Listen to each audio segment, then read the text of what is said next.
मेरे प्यारे देशवासियों, नमस्कार। कोरोना के खिलाफ देश आज फिर एक बहुत बड़ी लड़ाई लड़ रहा है। कुछ सप्ताह पहले तक स्थितियां संभली हुई थी और फिर एक कोरोना की दूसरी वेव तूफान बनकर आ गई। जो पीड़ा आपने सही है, जो पीड़ा आप सह रहे हैं, उसका मुझे पूरा एहसास है। जिन लोगों ने बीते दिनों में अपनों को खोया है, मैं सभी देशवासियों की तरफ से उनके प्रति संवेदनाएं व्यक्त करता हूं। परिवार के एक सदस्य के रूप में मैं आपके दुख में शामिल हूं। चुनौती बड़ी है, लेकिन हमें मिलकर अपने संकल्प, अपने हौसले और तैयारी के साथ इसको पार करना है। साथियों, अपनी बात को विस्तार देने से पहले मैं देश के सभी डॉक्टरों, मेडिकल स्टाफ, पैरामेडिकल स्टाफ, हमारे सभी सफाई कर्मचारी भाई बहन, हमारे एम्बुलेंस के ड्राइवर्स, हमारे सुरक्षा बल, पुलिसकर्मी, सभी की सराहना करूंगा। आपने कोरोना की पहली वेव में भी अपना जीवन दांव पर लगाकर लोगों को बचाया था। आज आप फिर इस संकट में अपने परिवार, अपने सुख, अपनी चिंता छोड़कर दूसरों का जीवन बचाने में दिन रात जुटे हुए हैं।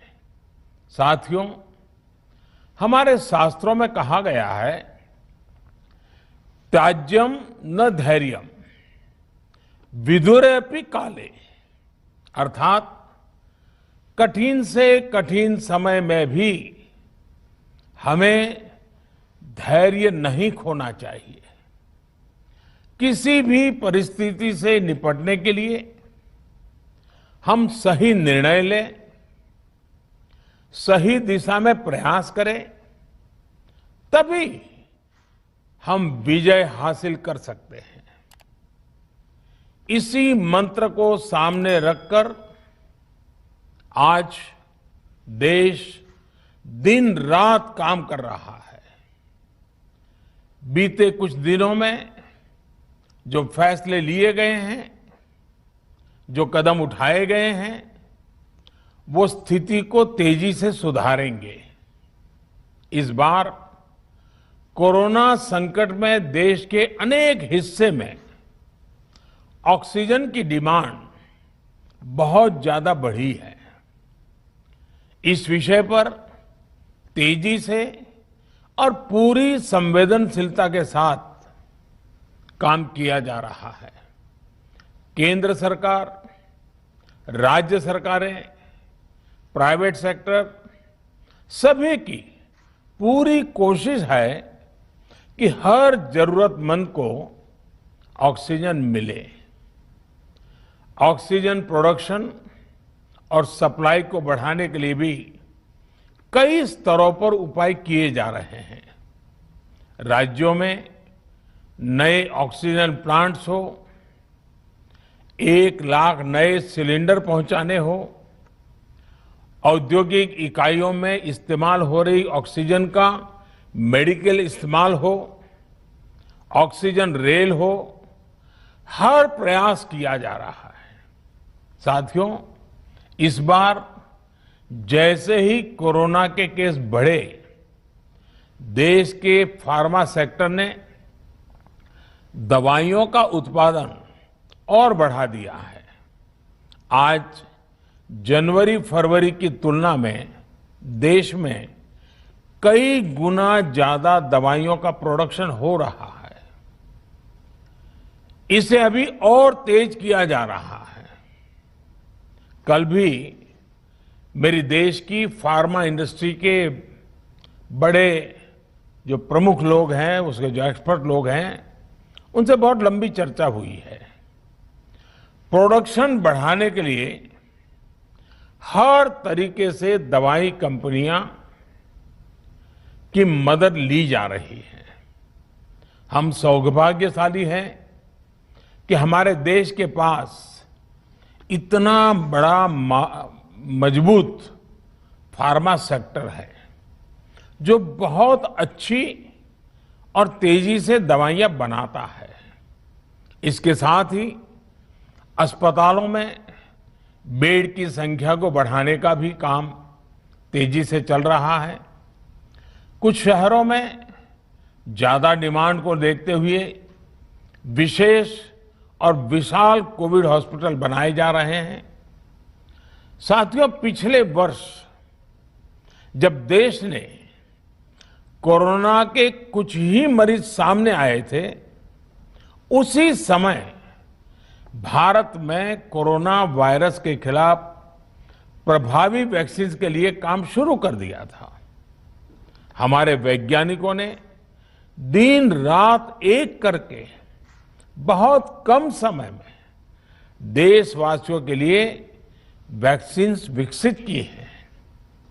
आज दुनिया की सबसे सस्ती वैक्सीन भारत में है।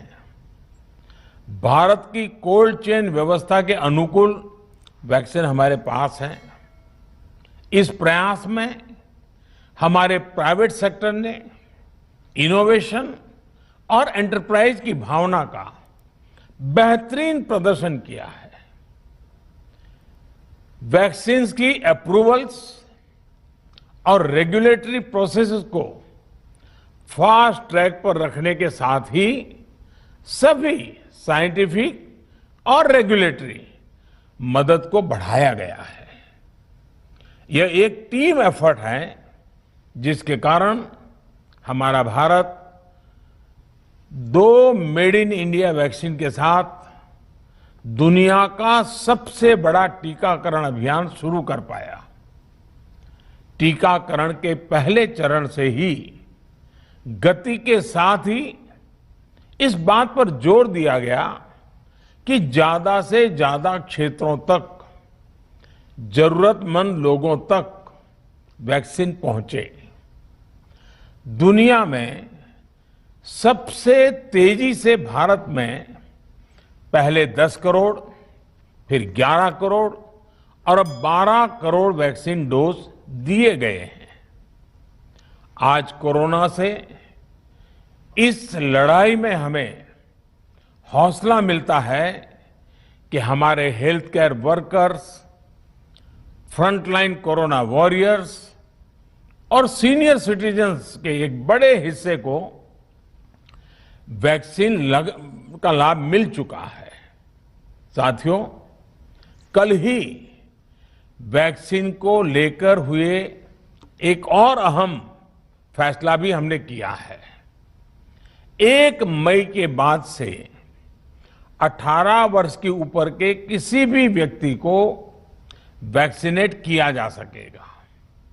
अब भारत में जो वैक्सीन बनेगी उसका आधा हिस्सा सीधे राज्यों और अस्पतालों को भी मिलेगा। इस बीच गरीबों, बुजुर्गों, निम्न मध्यम वर्ग के लोग 45 वर्ष की आयु के ऊपर के व्यक्तियों के लिए केंद्र सरकार का जो वैक्सीन कार्यक्रम चल रहा है वो भी उतनी ही तेजी से जारी रहेगा। पहले की तरह ही सरकारी अस्पतालों में मुफ्त वैक्सीन मिलती रहेगी, जिसका फायदा, जैसा मैंने कहा, हमारे गरीब परिवार हो, हमारे मध्यम वर्ग, निम्न मध्यम वर्ग के परिवार हो, वो उनका लाभ उठा सकेंगे। साथियों, हम सभी का प्रयास जीवन बचाने के लिए है, और जीवन बचाने के लिए तो है ही। प्रयास से भी ये है कि आर्थिक गतिविधियां और आजीविका कम से कम प्रभावित हो। प्रयास का तरीका यही रखा जाए। वैक्सीनेशन को 18 वर्ष की आयु के ऊपर के लोगों के लिए ओपन करने से शहरों में जो हमारे वर्कफोर्स है उसे तेजी से वैक्सीन उपलब्ध होगी। राज्यों और केंद्र सरकार के प्रयासों से श्रमिकों को भी तेजी से वैक्सीन मिले लगेगी। मेरा राज्य प्रशासन से आग्रह है कि वो श्रमिकों का भरोसा जगाए रखे। उनसे आग्रह करें कि वो जहां है वहीं रहे। राज्यों द्वारा दिया गया ये भरोसा उनकी बहुत मदद करेगा कि वो जिस शहर में हैं वहीं पर अगले कुछ दिनों में वैक्सीन भी लगेगी और उनका काम भी बंद नहीं होगा। साथियों, पिछली बार जो परिस्थितियां थी वो अभी से काफी भिन्न थी। तब हमारे पास इस वैश्विक महामारी से लड़ने के लिए कोरोना स्पेसिफिक मेडिकल इंफ्रास्ट्रक्चर नहीं था। आप याद करिए देश की क्या स्थिति थी। कोरोना टेस्टिंग के लिए पर्याप्त लैब नहीं, पीपीई का कोई प्रोडक्शन नहीं, हमारे पास इस बीमारी के ट्रीटमेंट के लिए कोई खास जानकारी भी नहीं। लेकिन बहुत ही कम समय में हमने इन चीजों में सुधार किया। आज हमारे डॉक्टरों ने कोरोना के इलाज की बहुत ही अच्छी एक्सपर्टीज हासिल कर ली है। वो ज्यादा से ज्यादा जीवन बचा रहे हैं। आज हमारे पास बड़ी मात्रा में पीपीई किट्स हैं, लैब्स का बड़ा नेटवर्क है और हम लोग टेस्टिंग की सुविधा को निरंतर बढ़ा रहे हैं। साथियों, देश ने कोरोना के खिलाफ अब तक बहुत मजबूती से और बहुत धैर्य से लड़ाई लड़ी है। इसका श्रेय आप सभी को, सभी देशवासियों को ही जाता है। अनुशासन और धैर्य के साथ कोरोना से लड़ते हुए आप देश को यहां तक लाए हैं। मुझे विश्वास है जन भागीदारी की ताकत से हम कोरोना के इस तूफान को भी परास्त कर पाएंगे। आज हम अपने चारों ओर देख रहे हैं कि कैसे कई लोग, कई सामाजिक संस्थाएं जरूरतमंदों तक मदद पहुंचाने में दिन रात जुटे हैं। दवाई पहुंचाना हो, खाने या रहने की व्यवस्था करनी हो, लोग पूरे मनोयोग के साथ काम कर रहे हैं। मैं इन सभी के सेवा भाव को आदरपूर्वक नमन करता हूं और देशवासियों से अपील करता हूं कि अधिक से अधिक मात्रा में इस संकट की घड़ी में देशवासी आगे आएं और जरूरतमंदों तक मदद पहुंचाएं। समाज के पुरुषार्थ और सेवा के संकल्प से ही हम ये लड़ाई जीत पाएंगे। मेरा युवा साथियों से अनुरोध है कि वो अपनी सोसाइटी में, मोहल्ले में, अपार्टमेंट्स में छोटी छोटी कमेटियां बनाकर कोविड अनुशासन पालन करवाने में मदद करें। हम ऐसा करेंगे तो सरकारों को न कभी कंटेनमेंट जोन लगाने की जरूरत पड़ेगी, न कर्फ्यू लगाने की जरूरत पड़ेगी और लॉकडाउन का तो सवाल ही नहीं उठता है, आवश्यकता ही नहीं पड़ेगी। स्वच्छता अभियान के समय देश में जागरूकता फैलाने के लिए मेरे बाल मित्रों ने बहुत मदद की थी। छोटे छोटे बालक 5वीं 7वीं 8वीं 10वीं में पढ़ने वाले, उन्होंने घर के लोगों को समझाया था, मनाया था। उन्होंने बड़ों को भी स्वच्छता का संदेश दिया था। आज मैं फिर अपने बाल मित्रों से एक बात विशेष तौर पर कहना चाहता हूं। मेरे बाल मित्र, घर में ऐसा माहौल बनाइए कि बिना काम, बिना कारण घर के लोग घर से बाहर न निकले। आपकी जीत बहुत बड़ा परिणाम ला सकती है। प्रचार माध्यमों से भी मेरी प्रार्थना है कि ऐसे संकट की घड़ी में वो लोगों को सतर्क और जागरूक करने के लिए जो प्रयास कर रहे हैं उसे और बढ़ाएं।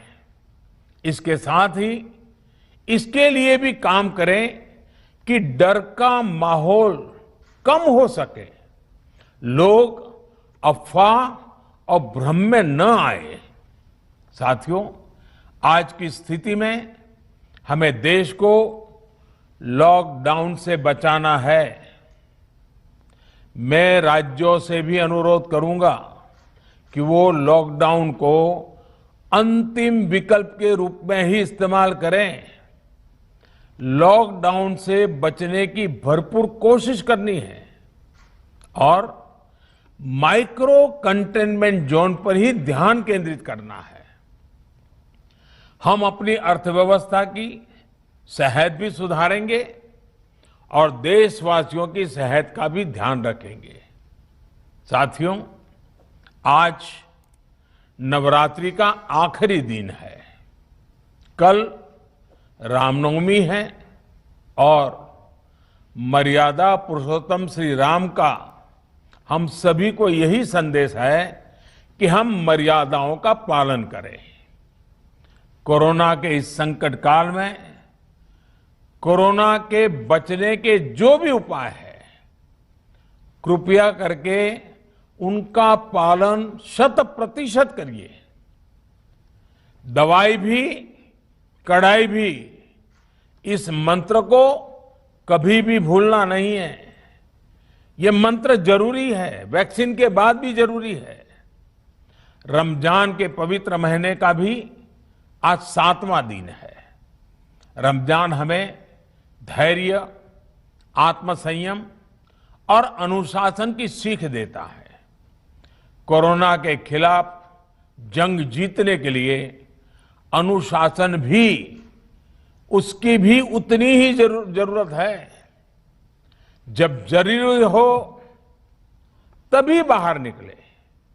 कोविड अनुशासन का पूरा पालन करें। मेरा आप सभी से यही आग्रह है। मैं आपको फिर ये भरोसा देता हूं, आपके इस साहस, धैर्य और अनुशासन के साथ जुड़कर आज जो परिस्थितियां हैं उन्हें बदलने में देश कोई कोर कसर नहीं छोड़ेगा। आप सभी स्वस्थ रहें, आपका परिवार स्वस्थ रहे, इसी कामना के साथ मैं अपनी बात समाप्त करता हूं। आपका बहुत बहुत धन्यवाद।